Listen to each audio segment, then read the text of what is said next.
কলকাতা থেকে বাড়ি ফেরার দিন সকালে ঘুম থেকে উঠে রেডি হয়ে বেড়াতে অনেকটা দেরি হয়ে গিয়েছিল। আমার ট্রেন ছিল 8:55 হাওড়া টু রাধিকাপুরগামী কুলিক এক্সপ্রেস। ঘড়িতে তখন প্রায় 8:15।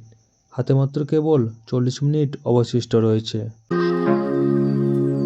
হাওড়া স্টেশনে পৌঁছাতে বাস ধরার পরিকল্পনা করলে মাথায় শুধু কলকাতার রাস্তার ব্যস্ততম ট্রাফিক সিগন্যালের কথা মনে পড়ে। বাস ধরলে পরে যে আমার ট্রেন ধরা হবে না তার বোঝার অপেক্ষা রইল না।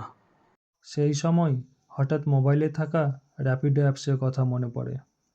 দেরি না করে চটপট অ্যাপসটি ওপেন করে গন্তব্যস্থল হাওড়া স্টেশন সিলেক্ট করে বাইক বুক করে নিলাম। তারপর 5 মিনিটের মধ্যেই র্যাপিডো এসে উপস্থিত। অতঃপর বেরিয়ে পড়লাম হাওড়া স্টেশনের উদ্দেশ্যে।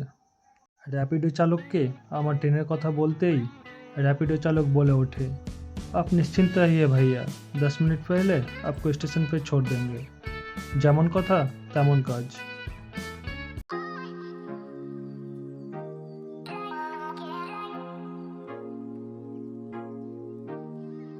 11 নম্বর প্ল্যাটফর্মে দাঁড়িয়ে থাকা কুলিক এক্সপ্রেসকে দেখে একবারের জন্য আমার মনে হয়েছিল ট্রেনটি যেন আমারই অপেক্ষা করছে। যদিও বাস্তবতা ভিন্ন, তা সবারই জানা।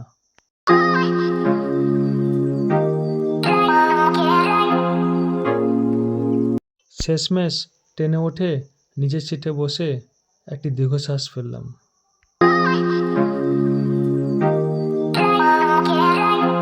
সময় মতো ট্রেনটি তার নির্ধারিত সময়ে স্টেশন ছেড়ে তার গন্তব্যস্থলে রওনা দিল। দুই পাশের মনোরম প্রাকৃতিক দৃশ্য ও মাঠ ভরা সবুজ ক্ষেত দেখতে দেখতে কয়েক ঘন্টা অতিক্রম করে অবশেষে ট্রেনটি নিউ ফারাক্কা স্টেশনে এসে পৌঁছালো।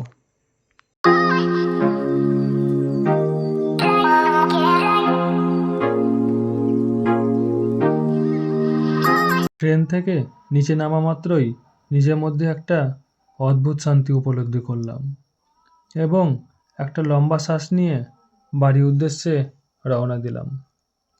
আজকের পর্ব এখানেই সমাপ্ত। দেখা হবে পরবর্তী নতুন পর্বে। ধন্যবাদ।